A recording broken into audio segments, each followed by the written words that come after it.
Now, I want to go to Q in New York here in a moment.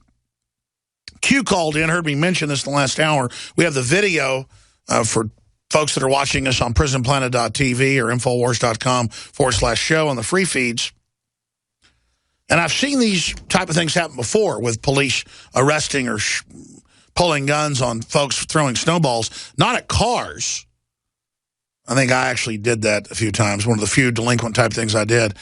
New York, of course, it was neighbors, people I knew, so it actually kind of wasn't. I had the permission. I mean, they knew. I was like, I'm going to get you when you drive off. So I guess I wasn't a delinquent.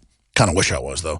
New York cop pulls gun on teens having snowball fight. The story's from PNAC. It's up on Infowars.com. Fearing for his life, a New York cop pulled a gun on a group of teens having a snowball fight.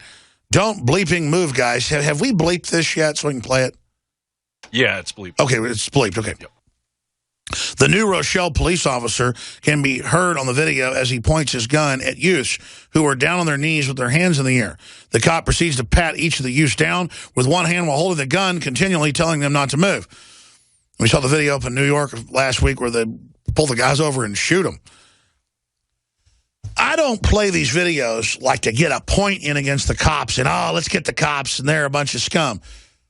We don't need cowards who are so scared to death they pull guns on people for petty reasons and end up shooting innocent people. That's going to start a civil war in this country. We don't need the nanny state police out there that taser a father with no criminal record 27 times until he went limp and died. I got video of that.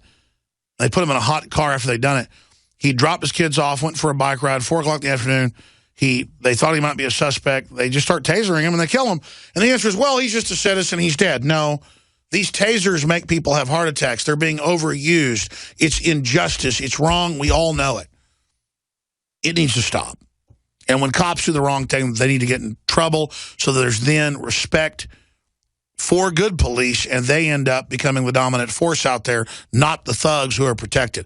You know who's targeted down most major departments? It's people that try to follow the Constitution. It's people that try to be public servants and not just revenue generators. It's a very dangerous trend.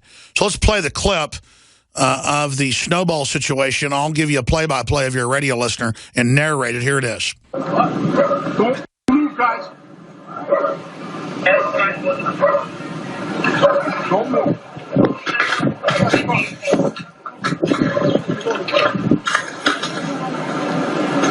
So he says, don't effing move. Because they are snowball criminals. They were having a snowball fight.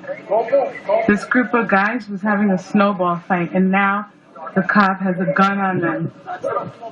It's just the breakdown of society. And I get black people wanting to say, don't shoot, it's not illegal to be black. And I get there's some profiling things that are wrong that happen out there, but then George Soros funds $33 million to fund these groups to then go out and chant, kill the cops, and throw Molotov cocktails at them. It creates a society where everybody's killing each other. Why does the system want that? Because then you're not worried about Obamacare raising a bunch of taxes on you and doubling your prices for health care because you're busy hating white people, hating cops, hating black people. It's divide and conquer. It's very elementary. It's very simple. Very easy to understand. But can we become smart enough to deal with it and pull back from what's happening? Get the cops to de-escalate, get the public to de-escalate, and then to have a discussion about, do we want to be a free country? Is it good to be a free country? Is it good to have due process and private property? The answer is yes, and we're about to lose all that. Let's go to Q in New York. You say you live in the neighborhood there in New Rochelle. What are you hearing? What's your take on this? You called in about it. Yeah, how you doing, Alex? Yeah, this is Q in Rochelle.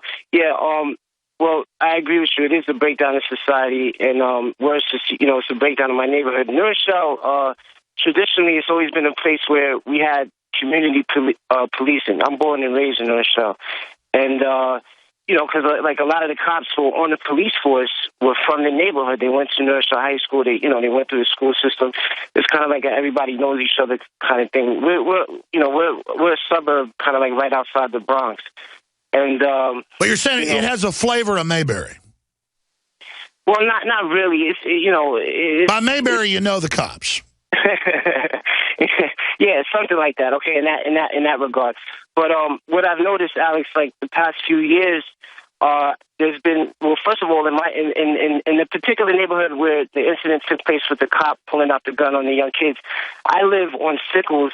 That happened like the incident happened like on DeWitt, like, you know, kind of like that shoots off of Prince Street. But see, I drive around that corner all the time, and these kids are. You know, we had a lot of snowstorms here the past, 2 weeks, so these kids are doing a lot of snowball fighting, but they're not throwing snowballs at any of the cars that are driving by, because I drive by them. You're saying you live there, you see them, they're having a good time. This is a total bull. I mean, it's not illegal to have a snowball fight, is what you're saying. Exactly, and it's always been going on, but like I was saying, I've noticed in the past few years, they're bringing in cops who are not from the neighborhood. You are watching the best of the Alex Jones Show, weekdays from 11 a.m. to 2 p.m. Central. Watch live at Infowars.com/show or become a member of InfoWarsNews.com and help us take resistance to the next level.